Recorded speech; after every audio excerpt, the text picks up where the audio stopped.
Hello, parents. My name is Juan Restrepo. Welcome to Spanish class. I will be your child's Spanish teacher this year. I am very excited to join the family at 181. This is my first year at the school, and I cannot wait to have a great school year. In this presentation, you will see an overview of the course, as well as find my contact information in case you need anything. Please do not stress about taking notes, since this will be posted on Google Classroom. I'm here to help, and it's a pleasure to meet you all.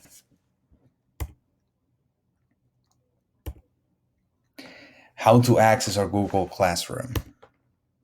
Each class will have a Google Classroom assigned to them. It should look like this. Here you'll find news, homework, worksheets, reminders, due dates, Google Slides presentations, and notes. But most importantly, you will find support. Classroom rules and expectations. We only have 3 rules in our classroom. One of them is to be respectful. That includes to respect others, to respect yourself, and to listen when someone's speaking, as well as to respect the classroom. The second one is to be responsible. That goes for bathroom privileges, homework, and activities. The third rule is to be ready to learn. That includes to be in their seats and to always have the materials ready. Since we only have 40 minutes to learn, 45 minutes to learn, taking 5 minutes just to get ready, it's wasting more than 10% of the class. Therefore, it is expected to always be ready. Also, in this class, we will need a binder divided in 4 sections. Section 1 will be for our do now. Section 2 will be for our notes. Section 3 will be for returned work. Section 4 will be for vocabulary.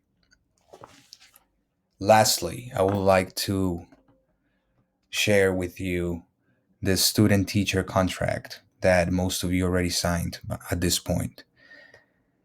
And one of the things that I emphasize in the classroom is to take risks and to ask questions.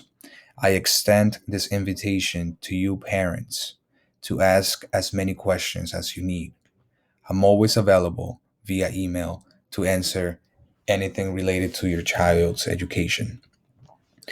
We are going to be grading based on the school's criteria, and that is instructional practice will be equivalent to 60%.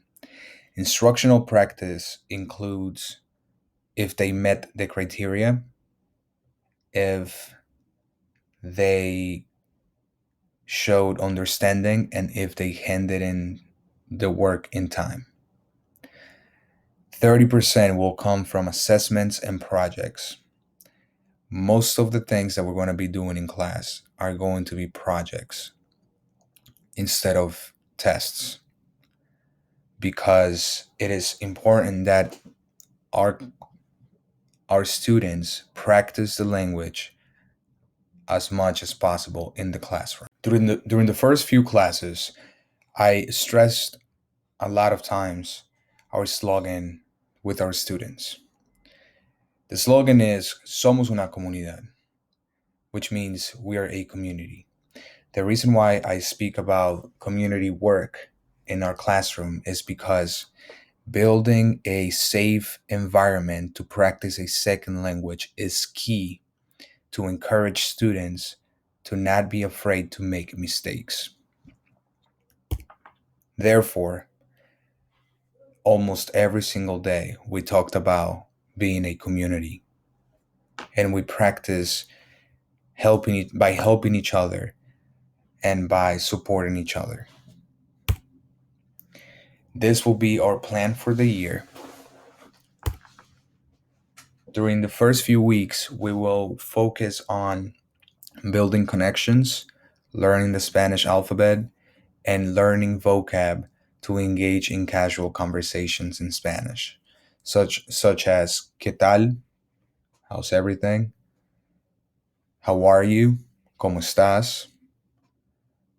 ¿Cómo estuvo tu día? How was your day? During the during weeks 4, 5, and 6, we will talk about the verb ser, and we will talk about the verb gustar, which is to like. So we will talk about their hobbies, we will talk about their pastimes, we will talk about things that interest them. That's why it is crucial to do more projects than tests. That way, each student is able to express what they truly like. During the midterm evaluation, students will be asked to answer basic personal questions in Spanish, such as how was your school when you were growing up? How, if you had a pet when you were growing up, what is your favorite place to go?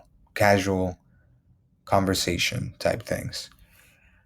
And they will be asked to use the verbs AR, ER, and IR to narrate events in the present tense.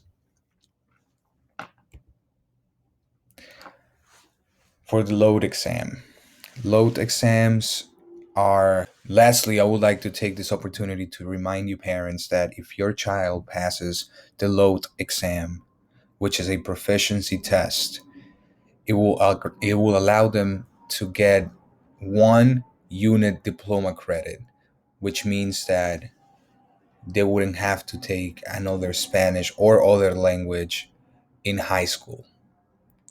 It's a great advantage if if it's taken care of.